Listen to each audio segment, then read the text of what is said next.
Welcome to Wealth Well Done. Together, we'll cover a wide range of important topics surrounding money and the impact it has on our lives. From the sophisticated and highly valuable planning techniques of the ultra-wealthy to the commonly underutilized biblical teachings. Together, we'll work to improve our relationship with money and our effectiveness in stewarding it well. Here's your host, Eric Scoville. Welcome to the 33rd episode of the Wealth Well Done podcast, where we lean into the tactical, practical, and spiritual advice to help you do your wealth well done. Last week, we had Jeff Miller on, and we replayed an episode where Jeff came on and talked about the impact of money inside marriage. The week before that, we had Mike Gudat, Brad Stiegel, and Isaac Bennett on to talk about the development that we are doing in Belize. A little update there. We're closing on about halfway through the raise on that one. So if you still want in, there's still time, but that one is closing up quickly, which is great. This week, we're going to lean in a little bit more on the market and talking about not just the market in terms of the stock market, but in the economy as well. And so there's undeniable issues inside the economy. When you look at this, we're going to go into some of those concerns, but it can be, we can easily gloss over it because the stock market's doing well. And so stock market, the S&P 500, which is the normal, when someone refers to the market, that's the benchmark that is normally used there. The stock market is up 8% year to date, which is it's dropped approximately 10% since July. It was up to over 18% at one point here in the year. But that's not the only factor inside the market. So there's also the GDP, so the gross domestic product. We have unemployment, we have inflation, which we're going to come back to that. And so what I want to do is help you understand how does this all affect you. First, let's understand a little bit more about inflation. So inflation is typically based around the consumer price index, or you hear people talk about CPI, and that currently sitting at a 3.7% increase over the last 12 months. And so that's getting closer to the Fed's target. The Fed has said that the target is 2%. We want 2% inflation, which means when you look at a point in time here, prices should be about 2% higher than they were a year ago. And so this got real high here the last couple of years, and the Fed has been working on bringing that back down.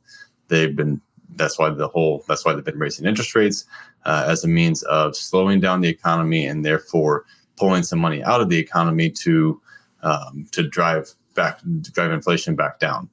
And where there's been, if you look at your grocery bill and say, do you think your grocery bill has only grown by 3.7% since last year? You would likely disagree with that. If you talk to a business owner, you probably won't hear any business owner who's thought that the numbers that have been reported on inflation, whether it is the 9% that was reported when it was more at its peak, or down here at 3.7, that they would not say that their prices have only increased that much. They often say their prices have increased dramatically more than that. And so what I wanted to do is help you understand a little bit about how CPI is measured and some of the changes that have been made to that. So what they're doing is they're looking at a handful of things across the what someone would be likely to buy, and they are comparing those prices to where they were at a year ago.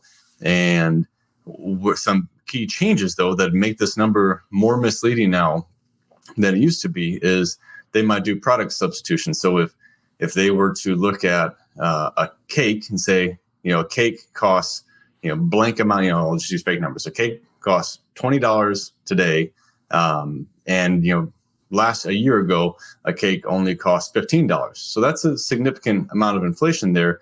But they might say, well, cake is kind of an outlier now. It's had this big price increase. So we're going to take out cake and we're going to substitute cookies instead. And so they're going to use some other substitute of something else that's a sweet dessert and say, well, see, cookies have only grown from the equivalent amount from what $15 would have bought you in cookies a year ago. You can still buy for $15.50 today. And so therefore they're going to use cookies then as the inflation number instead of cake. It doesn't change the fact that cake has gone up quite a bit in price. And so therefore it's a way to manipulate that number back down to make the inflation seem lower than what it actually is. another big one that they did. And so that was around 1990 when they allowed them to make substitutions, to kind of convenient substitutions. In 82, and this is back when inflation was, when they were trying to get inflation under control as it had gotten so high, they changed the way that they count housing. And instead of it being about the cost of home ownership, they changed it to the cost of rent. And what this did, and so May 1st of 1982, inflation was at 9%. And then August 1st of 83, inflation had dropped to 1%. Now, they had been doing other work to try to drive inflation down, but this meaningful change there to the way that they measured it had a big impact. And so if you look at the what difference that makes, you probably would add, so most experts would say that you'd add at least 3 to 4% to the current inflation. So if we said inflation is at 3.7 right now, they're saying it's probably at least 6.7 or 7.7 if you just go back to including the price of home ownership into the calculation. If you look at numbers from Zillow, so they have what's called a shelter CPI, and numbers on that show that the shelter CPI is around a 3% growth right now, 3% inflation. Whereas if you look at just on Zillow, you do a search and you say, a broad search to say how much has rent gone up from 2021 to 2022, and that's about 16%, and still going up even more today. And when you look at where rent is heading now, as insurance prices have gone up so much, and you're seeing you're going to continue to see higher rent bumps. But yeah, we're going to try to push that number artificially down, and then this is heavily political. So it's important that you understand that there are incentives to keeping the inflation number down lower for political reasons. Now, there's certainly economical reasons to do this as well, but just want you to understand that it's hard to trust the Fed data completely. It can be misleading when they say, hey, everything's okay, just because inflation is at 3.7, that's close to 2, we're going to keep working to get it down to 2.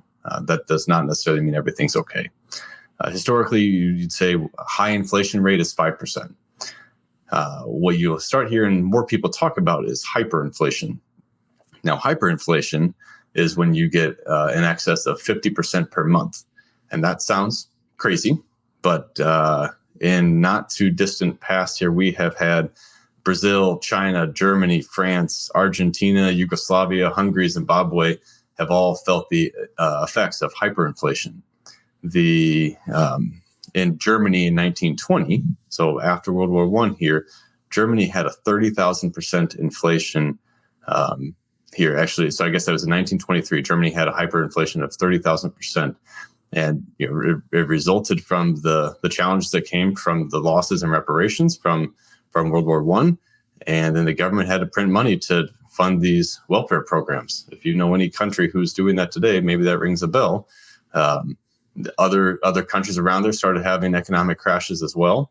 And then what happens is these basic necessities just become incredibly expensive, and because there's limited supply of them, and everyone needs those things, and so they're willing to pay more money for them. And so as you're willing to pay more money for those basic needs, then you'll see the price of them jump dramatically. And as those prices jump, then the government has to give its citizens more money to be able to buy those basic needs. And so here's how this happens. This excessive money supply comes in, and the people lose confidence that government currency is going to hold its value. And so then they actually want less of it. Therefore, now there becomes an even greater supply of this, and this spiral effect begins to happen. Another thing that you'll see inside what happens to cause hyperinflation is war. And so war is another way that countries need to print a lot more money, and that can also, if not managed very well, can cause hyperinflation. Now, I don't want to sound the alarm here, because hyperinflation is a real risk. It is absolutely a risk here. When you look at what the United States is doing right now from a debt standpoint, I think the current national debt is sitting at $33.5 trillion. We're closing in on adding, close to $1 trillion a month in debt right now. And so if that continues in that way, the United States in no way can pay the interest on its debt, let alone pay back the principal. And so that is a dance that has to eventually come to some type of reckoning.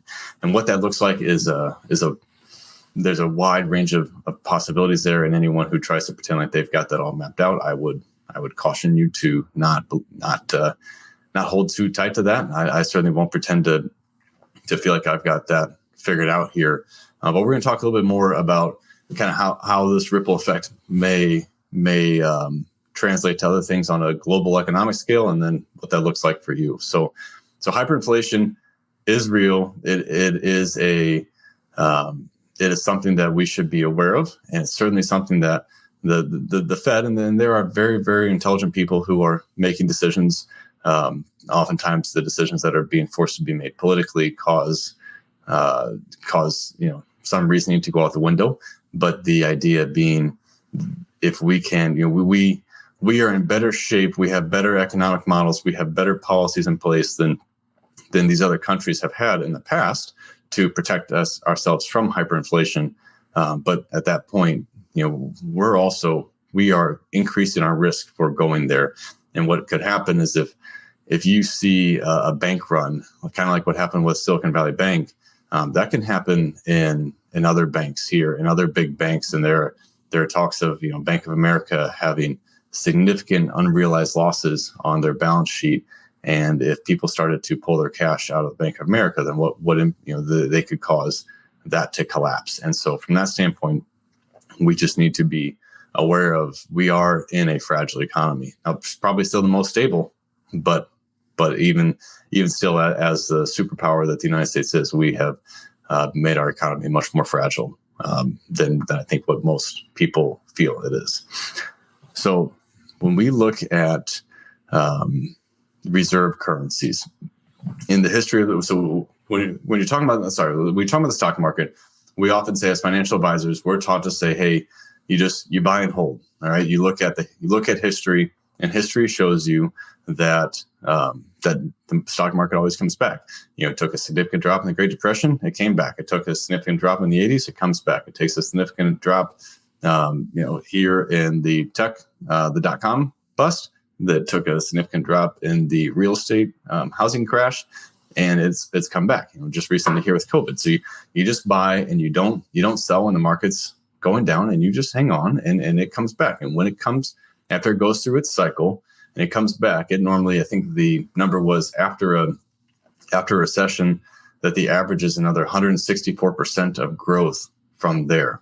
And so the numbers absolutely show you that you are better to buy and hold. And as a financial advisor, I am by no means, and I guess we should put this disclaimer out there, that this is not meant to be financial advice to you. So this is meant to be educational, and I would strongly recommend that you do your own research, talk to your own financial team before you act on any of the stuff that I'm sharing with you.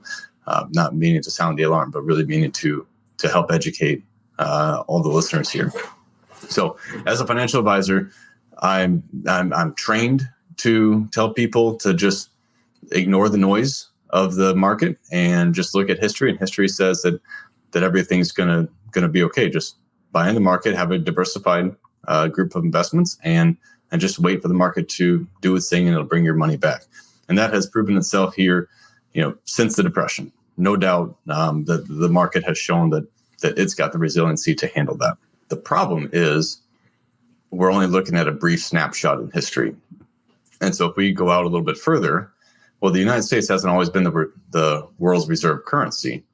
And that has changed a number of times. And so you look through, every 70 to 100 years, you see another country take over as the world's reserve currency. And now people are starting to look at that saying, hey, where's the United States in this cycle? Did the United States become the world currency in 1920, or did it really more so become the world currency in the mid 40s after World War II? And either way, where are we at in that cycle? And we can just look at this and say, history shows us the market's always going to come back, but that's only this, segment here since the Depression.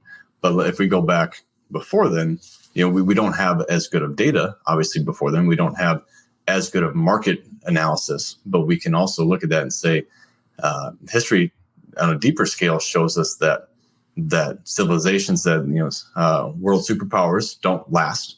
They don't last forever. You've got I think the average like 240 years that a superpower stays in its reign. But you also have this concept of this changeover in world reserve currencies, and so that will make an impact on what the American stock market has if and when the United States dollar stops being the world's reserve currency. And so we're gonna dig into that a little bit more here.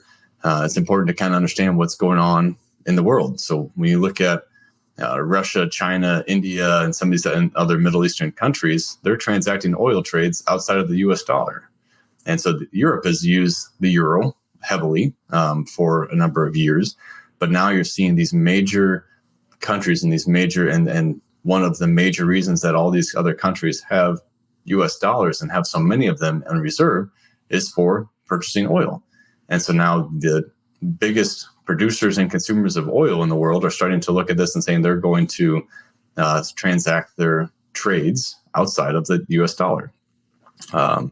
That creates a reduced demand for the dollar, which then causes a devaluation of that currency because there's extra supply and there's not as many people who want it. And so, it's not like the U.S. is just pulling money out of the system here, because you look at how much we continue to spend, and our federal deficit is currently at $1.7 trillion, and the spending that we're doing is currently at $6 trillion. Our federal tax revenue is at $4 trillion. And so we continue to spend a lot more money than we make, and therefore we are pumping more money into the system rather than taking money out of the system to account for other countries not needing to use U.S. dollars as much anymore. So hard to underestimate how big of a deal that is. You also have wars going on. Obviously, you're aware of the war in Ukraine, the war in Israel. Certainly talks of China possibly invading Taiwan and the U.S. going in to defend Taiwan, and that in essence puts us at war with China. What happens then? Stock market, just for reference, when in World War II, stock market dropped about 18%. World War I dropped 18%. World War II dropped about 30%. So if we look at this, where did these, if we had these issues here, where do we go with our money? And what would happen to the stock market if we had the United States not necessarily become, get replaced with someone else as the world reserve currency, but it just might lose its superiority as the reserve currency, because you have to look at, where else would you go? It's not like all the countries in the world are racing to trust China and to say, all right, China, you're going to be our new reserve currency because we trust you more. We no longer think the U.S. dollar is going to continue to hold its value as well, and so therefore we're going to go with China or Russia. So that's not likely the case, and so what you're just going to see is less and less people using the U.S. dollar, and therefore you're going to see less value on that U.S. dollar, and so that's where we need to be aware of how we should move our assets around to be prepared for that. And again, this is I'm getting ready to send an email out to all of our clients. This is something that we're looking at doing, not recommending, hey, let's abandon the stock market and let's get out, because that, they always say that the most expensive words in investing are "this time's different," and that's true. Like, we have enough history to show us that we shouldn't just jump and act on this. Timing the market is a fool's errand, because not only do you have to be right once, you have to be right twice, which is incredibly tough to do. And someone can get lucky and do that here and there, but rarely do you ever see someone that's like, they know all their stuff and they know how to time this market right. That just doesn't happen. So I'm not trying to suggest that, but what I am looking at is we need to understand how the stock market is valued. The stock market is pretty overvalued at this point right now. If you look at, I'm looking at some data here from an article on Advisor Perspectives, and it's saying it's measuring a handful of different ratios, and it believes that the stock market is 114% overvalued. on average across these different ratios here that range from 87% to 130%, 136% overvalued. So it's produced an average saying that 114% is how overvalued the stock market is right now. What does that mean for your portfolio? It means that your portfolio is maybe 114% higher than it should be, based on the true valuation of the companies that you're invested in. And so when you see these concerns, it drives up the importance of making sure that the assets behind your investment are valued properly. And so in stock, they call it, it's paper. I hold the right to a percentage of these assets that this company has. And those are often backed by assets. And it might be the intellectual property it has, it might be the inventory that it has on site. And oftentimes it might be blue sky, which is just the opportunity to do bigger things. And so that's where you see some of these companies, and there's a lot in the news right now about the Magnificent Seven, these 7 companies that have caused the market to have all the growth that it's had this year, while the other 493 companies in the S&P 500 have a cumulative loss on the year, yet the market's still showing it's up.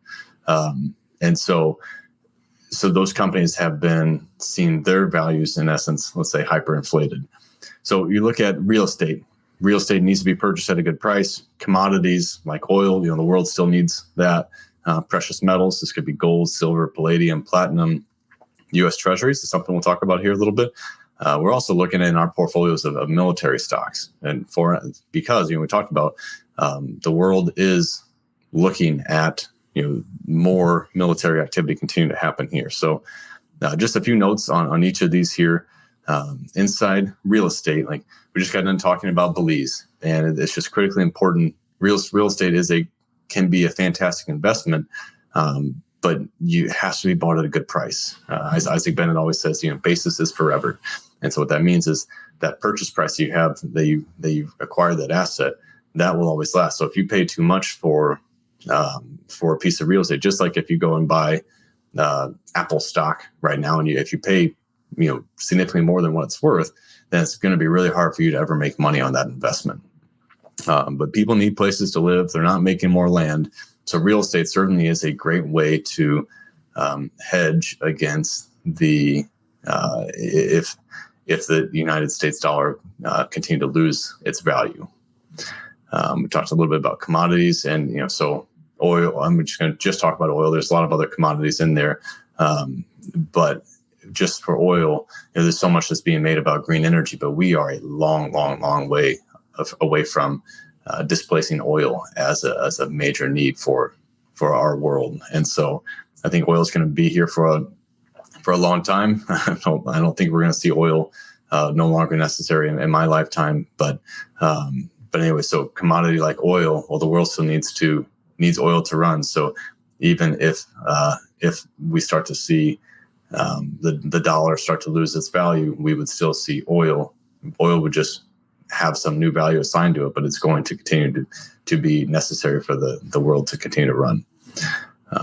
We talk a little bit about treasuries here. So treasuries are a fantastic place to go for a portfolio right now. Not necessarily all of it, but having a significant portion of someone's assets into United States treasuries it can be a great option. And so there are different ways to do that. You can buy these directly from the U.S. government. You can also buy them in they've got a website that makes that really easy. Or you can also buy ETFs. ETFs are mutual funds that allow you to just do this simply inside your own portfolio.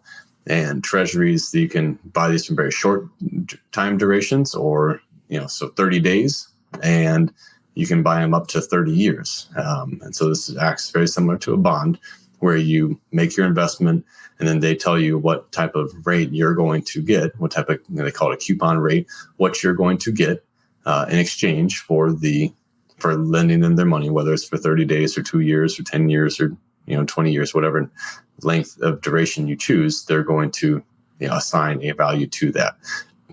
And so right now today, a 30-day United States Treasury is paying 5.57%. 2-year Treasury is paying 5.02%. a 10-year is paying 4.86%. That's important because that's called the inverted yield curve. And you've probably heard people talk about that.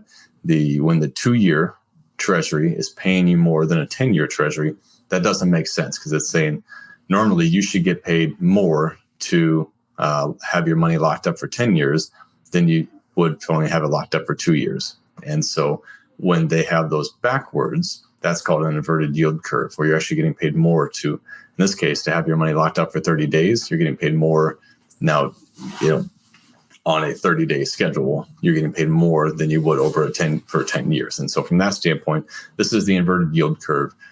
We have been recommending to clients that they do a little bit of mixture, depending on what their risk appetite is, depending on what they're trying to accomplish inside their investments here, of having a mixture of these different United States treasuries, which still are considered the world's safest investment, backed by the full faith and credit of the United States government. It's just the fact that right now the full faith and credit of the United States government is continuing to mean less than it did prior. If someone was trying to make a more speculative investment, there are ETFs that represent the 20-year United States Treasury, and those have taken a massive hit here because the United States Treasury was paying such a little amount before, and now that it's paying so much, that if you do a longer duration, you'd have more risk. So if I'm committing to locking this money for 20 years, if the interest rates go up or down, it's going to cause a bigger move 20 years out on an investment for 20 years out than it is for the 30-day one. And so there are people who are looking at that right now saying, I think the Fed's done raising interest rates, and therefore I'm going to invest in the 20-year United States Treasury into a Treasury fund like an ETF now, and hope that as they drop interest rates, then that'll cause that fund to outperform significantly.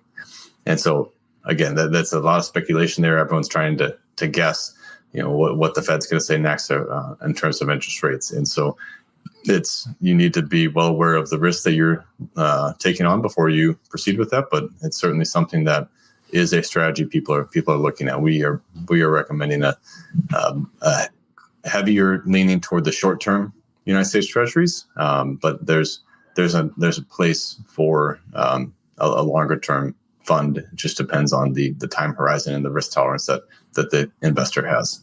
Talking a little bit about military stocks here.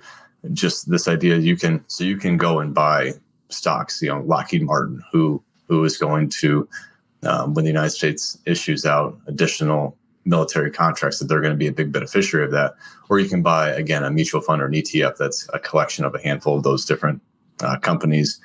As history would show us, as things get tighter with money and people get more desperate, they tend to rally together and unite around blaming someone else. And so you can look through past wars and see that all around the world, that we as human beings like to have someone to blame. And so this is often where, what happens as wars begin to break out there. So not that I want to be an advocate of war, but that's just what we're looking at inside the market, where there might be opportunities.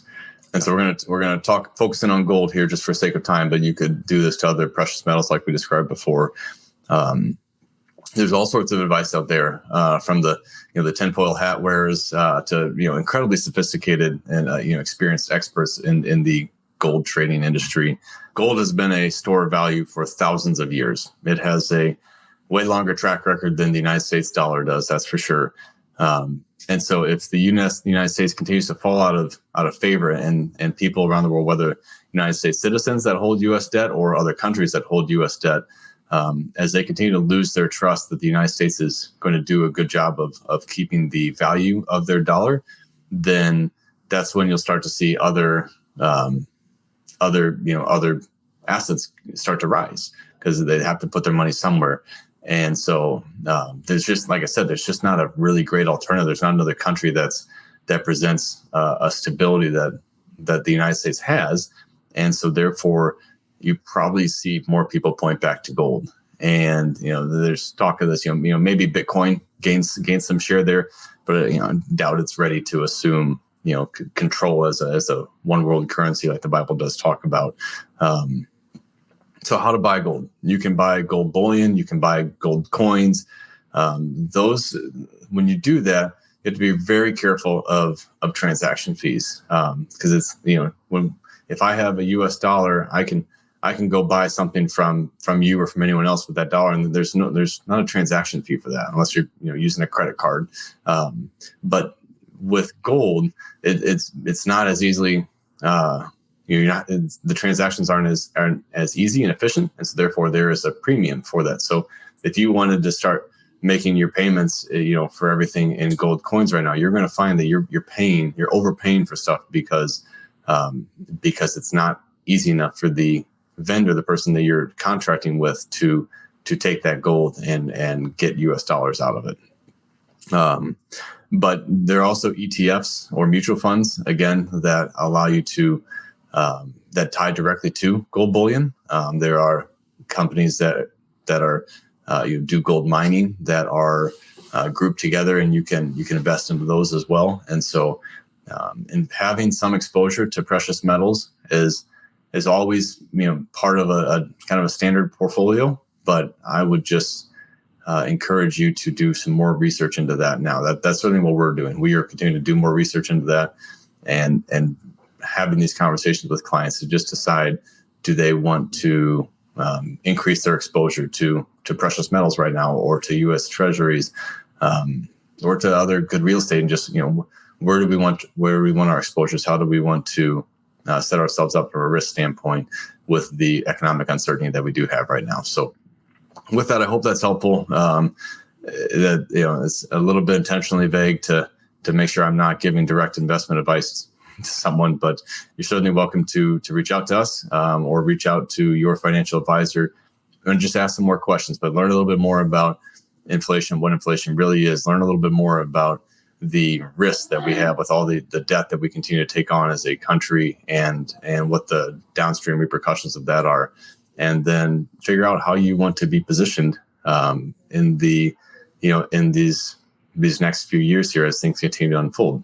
And again, I would emphasize the idea of staying alert, but having a plan. And so we always talk about, just stay committed to the plan. It's just important to make sure that for so long our plan has only been based on, what's happened these last 100 years, but the world has existed much longer than 100 years. And from that standpoint, we should also be aware of how that may impact our portfolio as well. Hope that's helpful to you. As always, if you get value out of this, please subscribe or share it, and we will talk to you next week. Thank you again for listening to Wealth Well Done. Be sure to subscribe to the show on your favorite podcast player, and together we'll continue to improve our relationship with money and our effectiveness in stewarding it well.